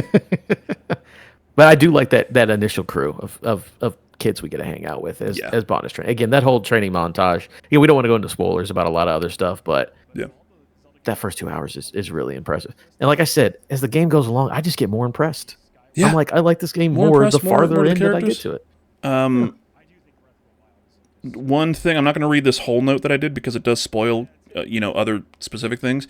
But throughout the story, the kind of slow buildup of new technology that you get helps everything else that comes after it feel like, oh, this also fits. You know, things that could be, if everything was given to you at the beginning, it's like, okay, it's a lot of just fantastical shit. It's just here's everything at once. But you get like these smaller, like you get the Q watch, which is like, oh yeah, there's, you know, you can use it to like hack into things. Cool, I've seen that in Watch Dogs. You know, you get the lens, which, you know, that's, oh cool, it's like Batman vision, you know, shit like Eagle that. Vision, Detective Vision, yeah. And then it builds and builds and builds throughout the story to where by the time you're at the end of the game, everything that you're seeing is like, no, this is the world that they built. This all fits. And it doesn't seem, it's not out of the ordinary for this world that we're in. Q has been working on stuff. I mean, it comes to a point like whenever you're going out on a mission, it's like, pick your gadgets. They're like, maybe I suggest taking this one, but you just take whatever gadget you want to take. Yeah. They don't care. And there's a lot of fun different options there as well. So. One of the things that I want to call out also is the Q Lab. Oh, and how much fucking time I fun. spent in there just looking at everything and talking to people. Yeah, that's a fun area. I mean, if you watch James Bond, Q is the one who makes all the gadgets and the inventions, and Q has an entire floor of this MI6 building, and you can just walk around messing with everything. Just like, one of my favorite ones is the guys talking about like, oh, that lamp's a flashbang, you know, we're still working on it or whatever, and Bond can just press the walk button. up and press it, and the guy's like, oh my god, I can't see anything. Yeah. It's so good. Yeah, that's a lot of fun little Easter eggs and things to go in there and find. I said that I wish that you could just bring all the gadgets with you all the time, but it is more immersive that you have to choose because you can't just kind of carry everything, which is cool. And missions seem to be built in a way where you can get through them probably with any gadgets. Yeah, because they all have some of them can infect the environment, some of them only infect enemies. But again, you can use it. You don't even have to use gadgets at all. You could literally get through this game just through stealth or just through shooting or whatever. But you got to use gadgets. You're Bond, and they're also really fun. Yeah. What were your favorite ones? Do you have like a typical loadout, or did you change it up every time? No, I had a typical loadout. I would take the dart phone, which is just a cell phone that shoots darts that make people sick. So anytime you need someone to be distracted or not, looking at a certain thing, you're sick real quick. I used the laser eventually because it can good for blowing stuff up, and also you just hit a dude in the eyes and blind him. So like if you're in a fist fight and you're losing, you just pull out your watch real quick and hit him in the eyes, and then you got to do what you have to do. And then one of them is a later one. I don't want to spoil it, but there's a pen later on that does a pretty cool thing, and I like that one a lot. The dart phone. The dart phone you get. That's the first gadget that you get outside of the watch. Laser is a little bit down the line, but for me, the dart phone and the pen that you mentioned. But when I got that, I was like, that's number one all the time. But the little thing, like the little earbuds. Oh, the smoke bombs? No. Or the flash bombs. Yeah, the little flashbang thing. You just throw those at a person, and instead of it just being like a flash bomb, it's just an actual fucking bomb. I loved it. I said the movie references in the Q Lab are great as well. Like you get a lot of references to old Bond movies and old Bond gadgets in the Q Lab. You don't necessarily see them. It's just it's a lot of like, hey, we're in the modern day, and there's a couple characters that are talking the first time that you go in there that you can just kind of keep walking back and forth and hearing other things, and they're like, I was down in the archives, and I think it was like I read this thing back in the '60s where they made an alligator submarine for a mission in the bayou, and they're like, oh, well, how'd that work out? And they're like, well, an alligator thought it was real and bit it and broke the air tube, so then the agent had to come up and was killed. Like, so yeah, talk about the alligator submarine, flaming bagpipes. There's a lot of fun stuff in there like that. Just a lot of fun Easter eggs just talking about them. A lot of love for James Bond, but also there's a little bit of there's some Hitman Easter eggs if you look around in here too as well. Is there? Because like I said, that's not my bag. So I would have been surprised if there were no Hitman references, honestly. I was almost convinced, again, I'm not going to spoil it, that there's a mission where a chess tournament's happening. I was almost convinced that who we were looking for, I'm like, if this ends up being a bald guy, I would not be shocked, but no, it's something different. Yeah. I was looking for like something super, super overt like that, like just seeing Agent 47 or something. Kind of in the background. There are a couple things there that it's like, that is directly from the game. That is from Hitman. This literally has 47 written on it. There's stuff like that. But again, the love for Bond is the more important thing, and it's especially like again through Q Lab. You go to the wardrobe and they get it. Yeah. Another in the Q Lab. Once again, staying in there, it's just that's where so many fucking references are, and like that's an area where you can tell that the developers are like, yeah, we love Bond, and we can like put all of these Easter eggs and all of these dumb references that don't really fit anywhere else because they're just this lab is just creativity, and we can just kind of make them talk about whatever we want, and it fits because they're like, oh yeah, the alligator submarine, that's so weird, that wouldn't work. And it's like, well, yeah, we did it in the movie, like the flaming bagpipes. I keep trying to say something, but I don't want to say it because I don't want to spoil it for later. Don't say it. In chat here, Light Tower says I like Q as an old dude. Again, yes. Talking about the cast is great. Yeah, Q's also awesome. I love because James Bond, again, he's at the very beginning of his journey. They say in this game he's 26 years old, so like he's a young man, and Q is like a fashionable genius, like old man genius, and I love their back and forth.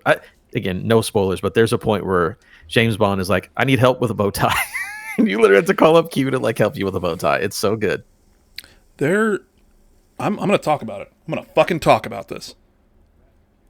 There's a QTE minigame where you tie a bow tie, and I was never more stressed in this game than that fucking QTE. The bow tie? Oh, for man. the fucking bow tie, okay?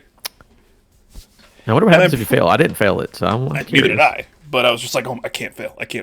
And honestly, I think it actually just teaches you how to tie a bow tie. Like, he goes through all of the steps to tie a bow tie. We're just having fun, dude. Yeah. Again, that's another character moment. I'm into it. The character moments, just like the talks between, Bond and other characters, like the taking, just taking a break mid-mission and just talking to one of the characters and just learning more about them feels so, it like fits. It just feels so perfect. And the pacing, it doesn't fuck up the pacing of the game in the slightest, at least, in my opinion. Everything feels like what you're doing then goes and flows into the next thing and flows into the next thing, whether or not it's a break, whether or not it's a big action set piece, or whether or not it's this or that. Like, everything, the pacing of this game, IO Interactive fucking crushed it. Like, it feels, I'm gonna say the fucking cliche thing, it feels like you're playing a James Bond movie. It does. It feels cinematic. Cinematic is a great word cinematic for it. As fuck. And you've got, like we said, the big set pieces, the big action set pieces, and you have some at the beginning of the game, like kind of this thing where you're in this building and there's shit going on, but you're not a spy yet. You're just air crewman Bond. This is a set piece. It's got some stuff. The next one is bigger. The next one's bigger and bigger, and it gets bigger and bigger and bigger, and it makes. By the end of the game, you're just like, oh shit, what's gonna happen next? Because we've already done this and this and this. Where are we going from here? You'll get entire sections that are primarily stealth, primarily combat, like entirely settings that are entirely social. That you're just like, doing spy work, but like I'm not going to attack anybody because this is a social shit. It's so varied and again, when you get the choice to do like, here's one of 4 ways to tackle this problem, Yeah. man. What I think we should do, maybe in about a month, let's say about a month. Mm-hmm. You know, we'll continue this talk here because I still have a few more things that are not spoiler related. But how about in like a month, we do a 007 First Light spoiler cast? You come back and we go full spoilers. Yes, because the back half of this game is wild, and there's definitely things I want to talk about. Yeah, for sure. So, look forward to that sometime maybe in either the end of this month or sometime in July. We'll do a full fucking spoiler cast because I want to talk about this because this is it's a mostly linear story. Like they're telling you a James Bond story that you just happen to be, playing through. Neo Aoshi, if you want to join us for a spoiler cast for Bond, let me know. Good things about this Neo guy. Yeah. Pretty shit at video games though. Never finishes them. God. Anyway, should we go to the third of his Bond videos for the ending of the game? Yeah, right. Just jump ahead real quick. Yeah. Oh, yeah. Sorry. One other thing about the Q Lab that I wanted to say was if you pay attention every time you go in there and you like listen to people and you talk to people, there's a lot of gadgets and stuff that you see later on that are teased earlier, like throughout the game. So you'll see this thing and they're like, oh well, let's change this and this so that it works this slightly different way. And then later on in the game, you'll see it and they've done that, or it becomes a gadget that you use, or someone else is kind of using it, or someone else mentions this and this, and then it, like there's a lot of foreshadowing almost, and like those just little hints. So if you're paying attention, you can you're like, oh, well, maybe I'm going to get something like this, or maybe I'm going to see this kind of later, Yeah, there's a big one near the back of the Q Lab that is very cool. Yes. Yeah. What were some things that you didn't like about it? So not necessarily a negative, but I think combat takes a little getting used to. There's a mode in this game called Tac Sim, which is basically like a challenge mode or VR missions and other games or whatever, where it's actually like more of a tutorial for part of it, and the other part is just like score, attack, challenge things. Yeah. Because I do like by the time I got to the end of this game, like I was a master at the combat. There was not a problem. But I think it does start out kind of like you got to figure it out. It's like, okay, what should I be doing here? What exactly can he do? Especially with the shooting, just was like it feels nothing like Hitman shooting. It feels much more like an action game shooting, but it's also I need to get used to this sort of combat. So again, I do like the combat, but I think it takes a few hours to fully get into it. Because like the first time you face like 10 dudes with guns, you're probably going to die just because you haven't really learned the way that works in this game yet.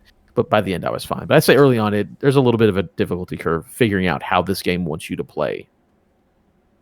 Yeah, this, I think, I mentioned it earlier, the combat took a bit for me to get used to the timing of how to, what to do, when to do everything. Not necessarily how to do it, because it's, you press a button to punch, you press this button to parry, you do this to dodge, you know what I mean? Like stuff like that. Then you have like these other things that you learn as you're playing through, really like the tac sims. You actually learn different skills that you have available. But yeah, early on in the game when I would get into like if I'd get into a fight with like 3 dudes, like a fist fight, I'm dying a few times because I'm not getting the timing right on parrying this person while I'm fighting this person, and then doing this and like doing like these build up moves and stuff. But by the end of the game, I'm fighting fucking 7 dudes hand to hand, and then like turning around, shooting this guy in the head, and then blocking this punch, and then doing this and yeah, once you get the really good feel for it, it's so much fun. And I would just go into places where I knew that people had guns, and I'm like, fuck it, I'm just going to go fist fight them. Let's do this. Come on. Let's fucking go. Come on, let's go. Yeah.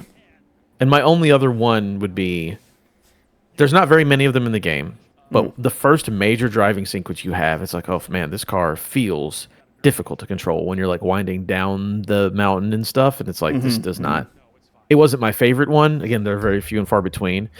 But there's a driving section near the end of the game that I was like, oh, this is awesome. That's one of the better moments in the game. But the driving, I wonder if it's the one thank that I'm God, thinking of. maybe. Yeah. Thank God there's not a lot of them, because doing like a big driving section did not feel the best.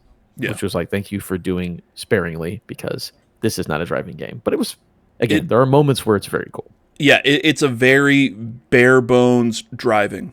Forward, backwards. I think that's it. And steering. Like that's really all you're doing. Some of my cons.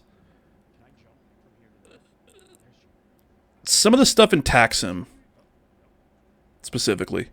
And it maybe it kind of goes into my other one too. But so like Taxim, as we saw, it's like a simulation thing where you can you're not replaying missions, because you can actually do like a chapter select if you wanted to go back and replay things. That's another great thing for collectibles, because there are a shitload of collectibles in this game.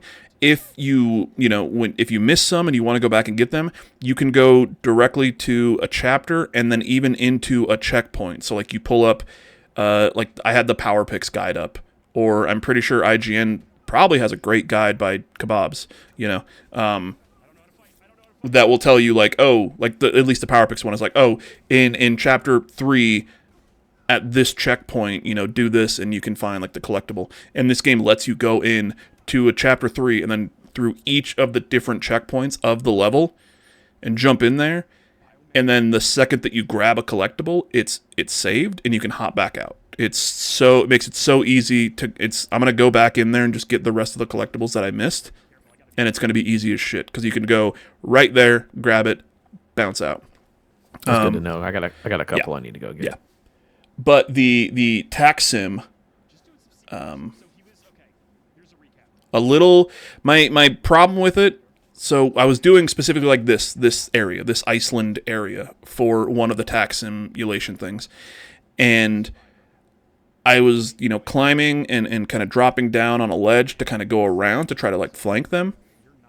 And I think I got into like a little bit of a scuffle with a guy, but I was like, oh, I'll just drop down right here and kind of crawl around. But it was like an invisible wall was there because this wasn't part of the simulation or whatever, so I couldn't drop down. So then I was just like stuck on this like invisible wall while this dude was shooting at me. And I was trying to get away, but I couldn't, and I ended up dying. So just kind of that like the invisible wall part of this, it would have been nice to have a physical embodiment of, oh no, we can't do that. Like, it's like there's a box in the way of this place that I was at, that I was able to interact with when I was in the actual Iceland level, Yeah. Or like a fake wall showing like edge of simulation or something yeah, like that. Like especially because you were in a Taxim, like you could very much just do, as you get closer to it, it becomes, I think we mentioned it earlier, Sunset Overdrive, where you get close to the edge of the world in Sunset Overdrive, and it's like, you can't go here because it's blocked. Like, there's a big invisible wall that pops up. That fits in a Taxim, The other thing is kind of similar to that. There were some fights and, like, some parts of the game where you could just like run through and not actually fight all the enemies because there's a shitload of them. And you can run through and try to get to like the next area and get to a safe place and not have to do that whole fight. But then there's other ones where it's there's a big firefight or something, and I tried to do that. I tried to run to like the end of the room and go through a door, but the door, you can't open it until all the hostiles and all the enemies are gone. So then it's like, so you're stuck at the door. So you're stuck there, and then it's like, oh, now I'm like right here at this fucking door in the middle of this firefight, and now I've got to run back around and try to find cover. So it was just a couple of those things, and if those are my big complaints, that and Lenny Kravitz being Lenny Kravitz, it's a pretty good fucking game. Yeah, I think we're just fine. Like, I'm literally have to look for nitpicks for things that I don't like, because I enjoy the game overall so much. Yeah. And here's the thing, I wasn't concerned because again, I like the studio. Oh, and shit. I like the idea. Oh, shit. Oh, we got a raid. We got a Snow Bike Mike raid. As we were talking about 007 First Light. Mike, welcome in. Welcome in, Raiders. Welcome in, everybody. If you don't know, I am Robert. This is not my mic. This is Adam Gumbert from the Tier List podcast and from Respawn Aim Fire.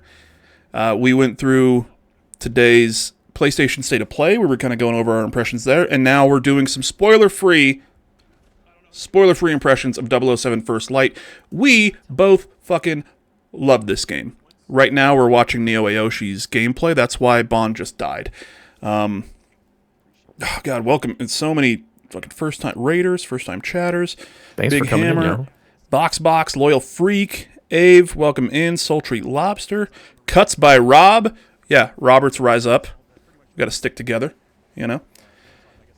Sultry Lobster, as we, said. Light Tower. Sundead, first time. Thank you. PS Witch.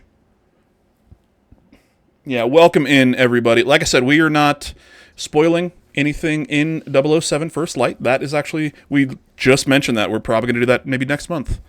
Adam is going to join us again. I'm going to try to get Mike to play it. My Mike. My normal co-host Mike, who I miss dearly. He is out on assignment right now. He is trying to find a way to get us some Android legs. Maybe if there's like an easy way to get them, maybe something a little bit more cost effective than the normal route, which we all know about. That's just it's a lot. But yeah, So yeah, very cool. but we were kind of wrapping up. Should we just start over? Let's just start over. Just start from the Welcome very back. No, I was saying, so we've already talked about this game for the people coming in. We like it a lot. We have a lot of positive, very few nitpicky negatives. Yes. When we first saw this game, I love the idea of IO Interactive making James Bond. I like James Bond. I like IO Interactive. But, the first couple gameplay or, trailers and stuff we saw, it's like, it didn't look like it ran great. And I was just like, how are they going to, can they make it feel like something I want? Because I love Hitman, but I don't think you could just copy Hitman one for one and make an interesting Bond game. And I'm glad that they took the extra time, and I'm glad that they did whatever they needed to do. It feels amazing. It is a cinematic experience. It feels exactly like Bond. This guy is a great young Bond. I hope we get 2 more games in this series. I would love to see more adventures with this young man.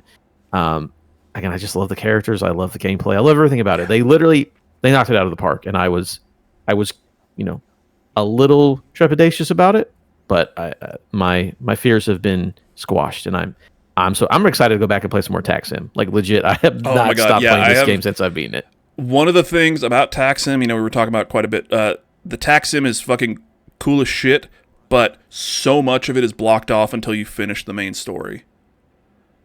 So I did everything that I could in the Tax Sim, which was like 2 things, like 2 sets of missions, and I have everything else now to go through and do, and I'm so excited to jump back into that. My God, this game is good. But you're completely right. The announcement hype. Oh, Hitman game, like a Bond game from the people who made Hitman. Perfect. They've been making James Bond games for years, but now it looks like him. He's got hair. Then there was the whole, hey, we're doing this big thing at I think it was like an Xbox event or it was a PlayStation event, and it's like we're showing off some really cool stuff for 007 First Light. Be there, and we go there and we watch it, and there's an Aston Martin.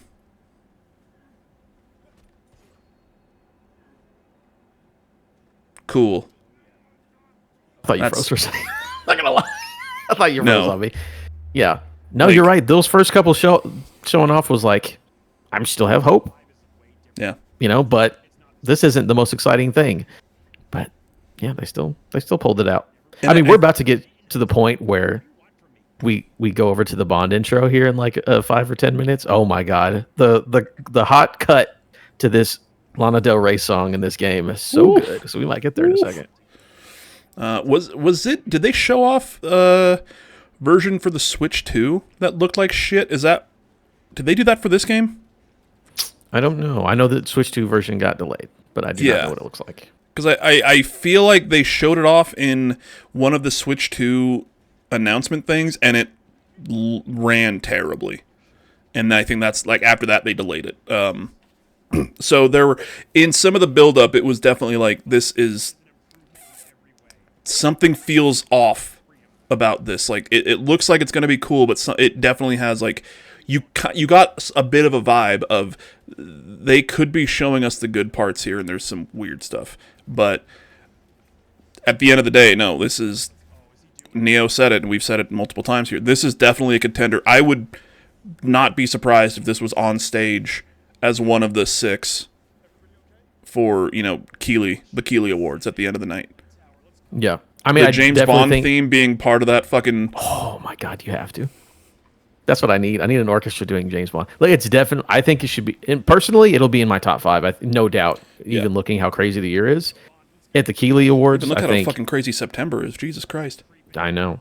Top 6 I could see definitely in the running for best action game, and then I think Patrick Gibson needs a nomination for best character because this guy deserves a nomination because he crushes it. Like he made me feel,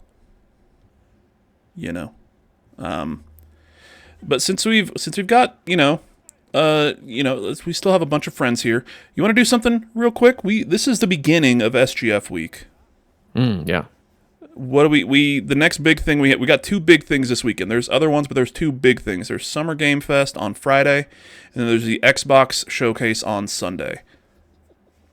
So what I want to do is I want to get your reactions to those and the big announcements that we got right now. Okay?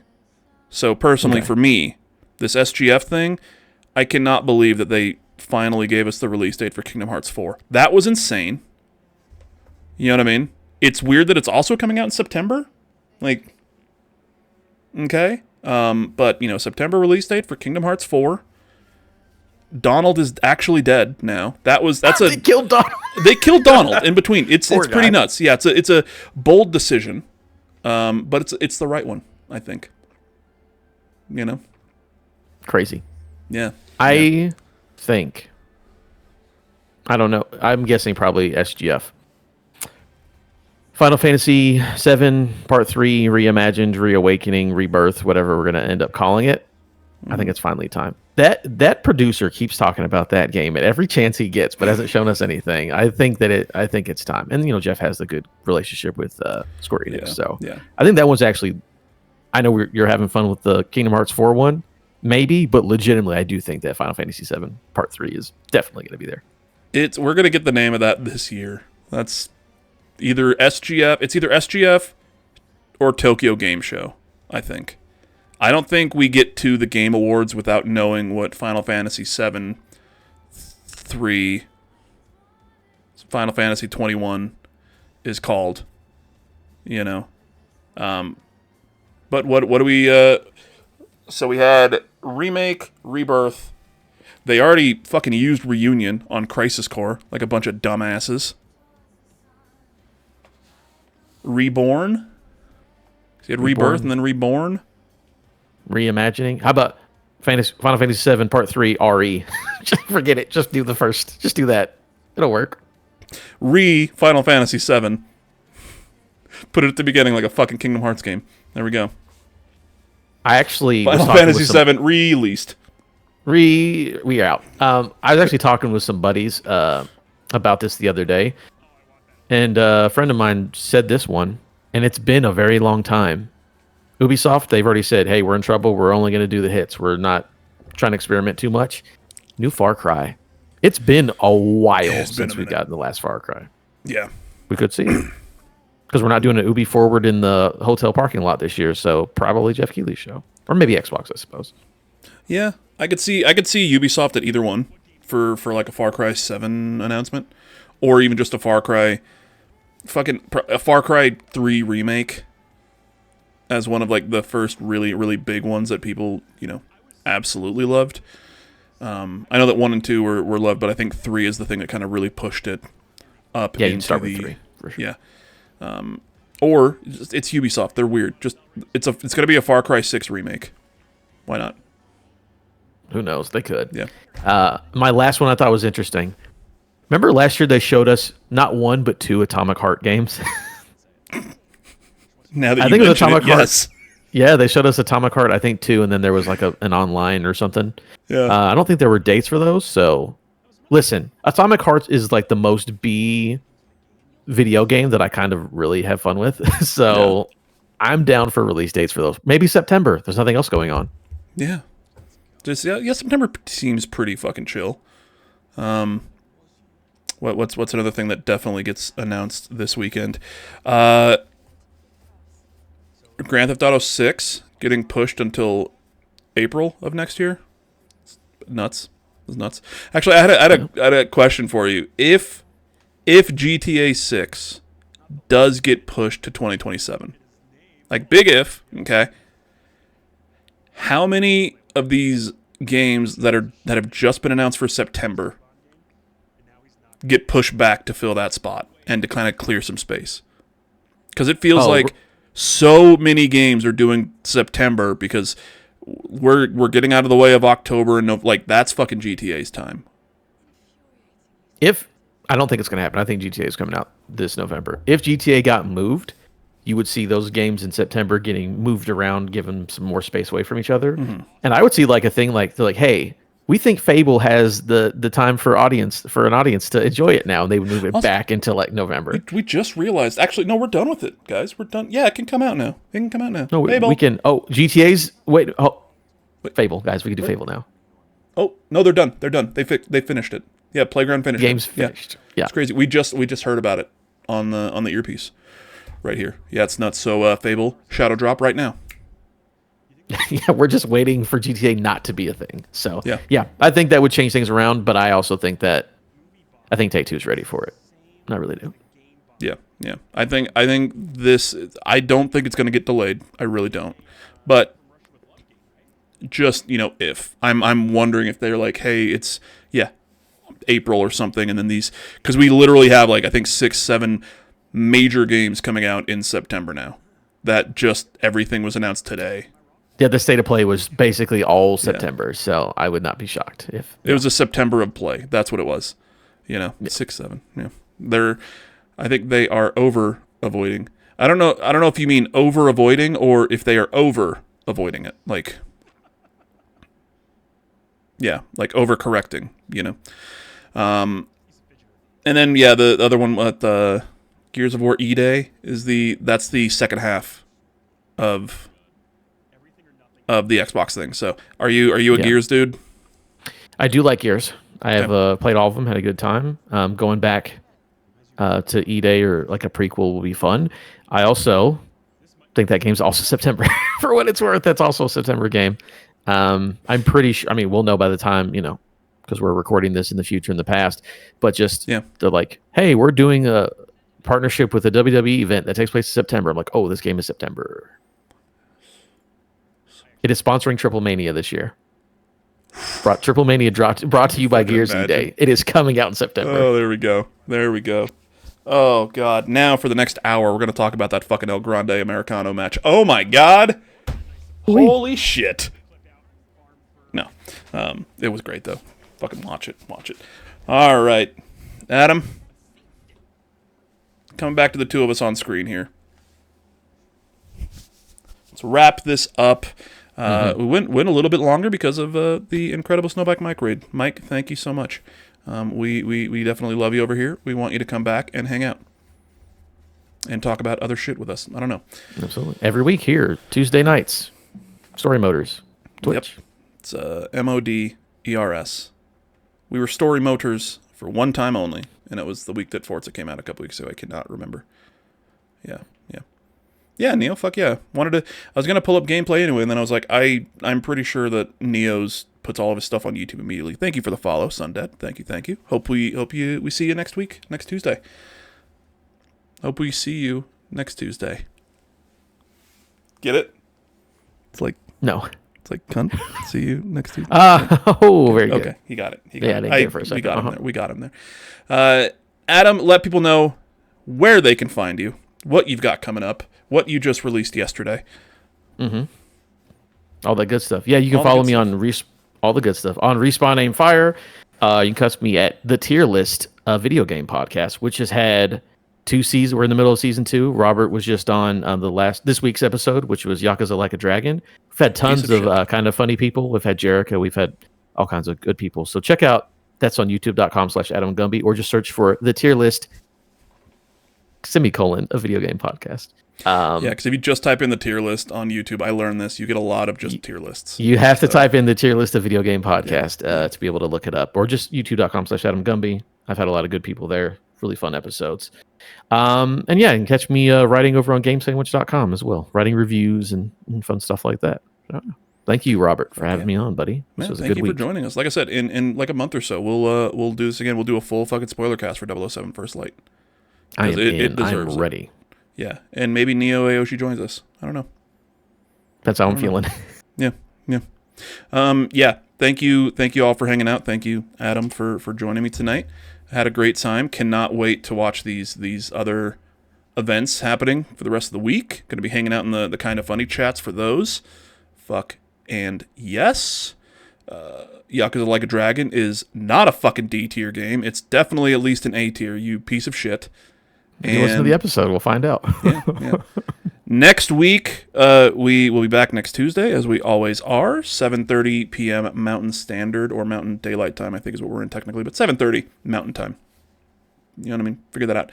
But next week is going to be really, really fun. We're going to be joined by Lucas Emanuel from Coindrop Games, or Gluchka Games. I don't know how to pronounce that, but they just released the remake of the end of the greatest RPG of all time. He is the director. He is going to be joining us next week to talk about the game. If you have not played it, it is available now. If you want to watch our review of it, it is up on our YouTube. The review of the remake of the end of the greatest RPG of all time. Fun to say. Very fun to say. It's such a great fucking name. And it's a great time. It's a fun, weird game to play. I had a really good time. I think, other people will enjoy it. But yeah, watch our review and then join us next Tuesday when Mike and I sit down with Lucas Emanuel to talk all about it. Thank you. I'm gonna hit the outro, and then we're gonna move this raid forward. Okay? So, next week.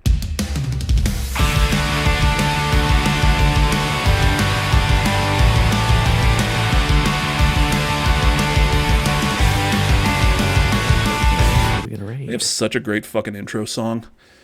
God damn it. Fremont Pike is so dope, y'all.